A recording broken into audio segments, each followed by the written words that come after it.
What up, what up? This is Turbo, Mr. Run That Back Turbo, and I'm right here kicking it with Mass Appeal.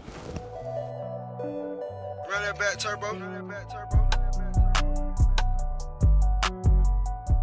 I grew up in Atlanta. I'm from Atlanta. I grew up in College Park. It's like 30 minutes outside of Atlanta, like the South Side. So, over there, it's kind of like a different world. When you think of Atlanta, it's almost like when you think of New York, you know what I'm saying? It's like, it's still different boroughs and different places. So like College Park is like 30 minutes outside of Atlanta. So it's already like known as the outskirts. So even people in Atlanta that's from Atlanta in the inner city, you kind of got to prove yourself and show that, you can do what you say you're gonna do and you can hold your own. So that was always, I guess my approach. A lot of people think, coming to Atlanta, you just going to thrive just like that, just like so easily and just it's kind of like a handout type of situation. But in reality, if you're not going out there and showing yourself and showing what you can do every day, you just gonna be another person holding up traffic.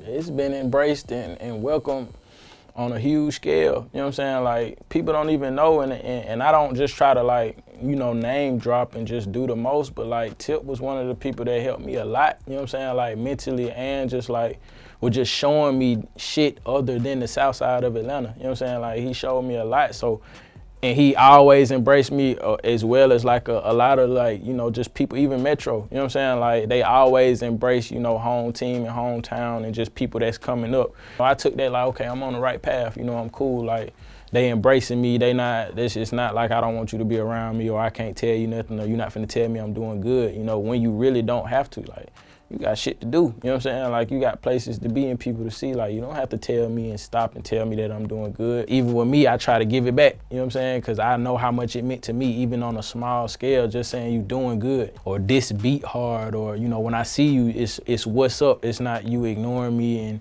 walking past because you big, shouting and all this and that. I feel like we started that, you know what I'm saying? Like, embracing and embracing like to the public and showing people we got something down here, check this guy out, check that guy out. So I feel like it's big out in Atlanta, and I appreciate it because it did a lot for me when I was, moving up, and still, you know what I'm saying? It's doing a lot, so I appreciate it.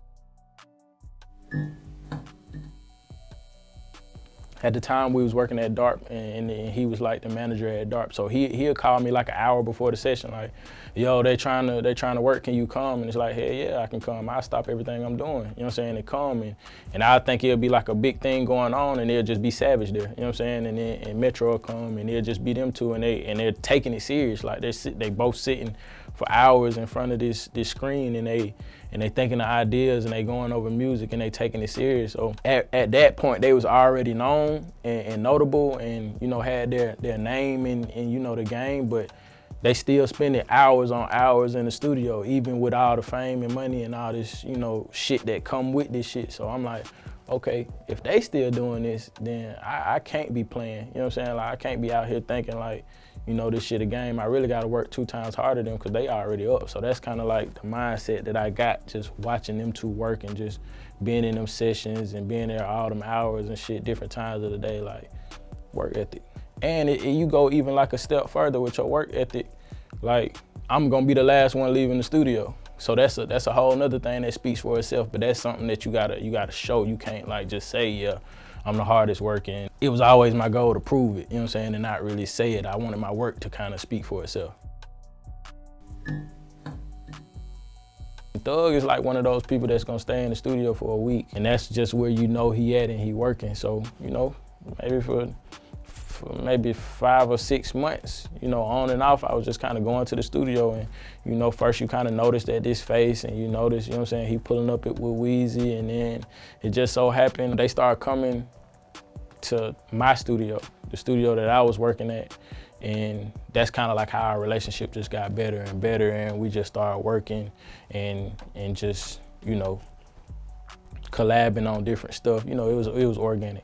Me and Gunna from the same side, we both from the South Side, so we knew each other just like on some seeing each other, we from the same side, we got mutual friends, we got the same people, and he was running around with Thug, so we would be in the studio together. That's really why me and Gunna started working, because we was like the little dogs, and it'll be a room over here and I got beats and I can engineer, So let's go over here and let's go work. And that's kind of like how I got introduced musically. Cause before I just look like a regular dude, a regular Atlanta dude. Like you don't all the way know. And I'm not running around screaming like, please listen to my beats. I'm kicking it. So I think the first time me and Thug just really like worked, me and Gunna was in the other room and he came in there, he was chopping it up with Gunna and he was like, he ain't have no engineer.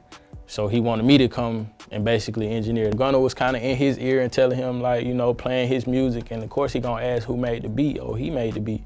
And Thug just like one of those type of people, he can see talent and see, you know, like see work ethic early on cause he a hard worker himself. So like he was just like, you know, play some beats. And I played beats, he liked this one. Okay, they gonna do that when they talk for, you know, about 17 minutes, play another beat. He do that beat and all 5 of those beats that they did on the first day was my beats. We didn't leave till like 8 o'clock in the morning. And the next day it was the same shit. Oh, where Turbo at? You know what I'm saying? Like, shit, I don't even need to call my engineer Turbo, you know what I'm saying? Turbo he gonna come engineer and he got beats.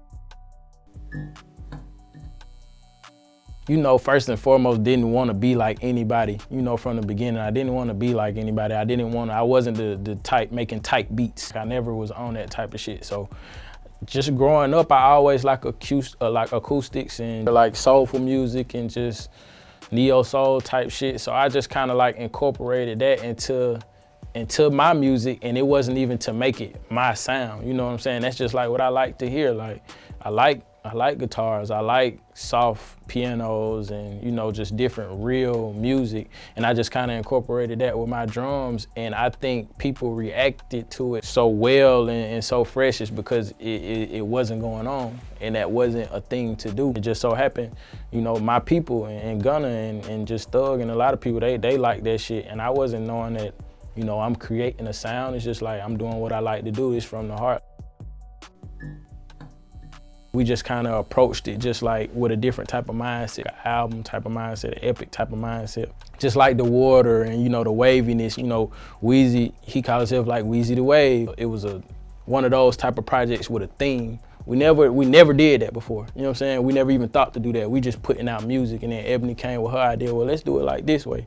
And creatively, we just made what came out. So it wasn't a lot of pressure music-wise because we got a lot of music and we kind of approach everything the same. Like we just gonna put out the best shit that we can.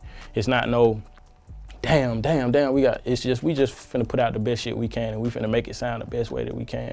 So I don't think it was a lot of pressure, but you know, just like any other thing that now and in the future and in the past, like we just gonna approach it just like epic and we wanna put out epic shit. We're not trying to put out just shit just cause.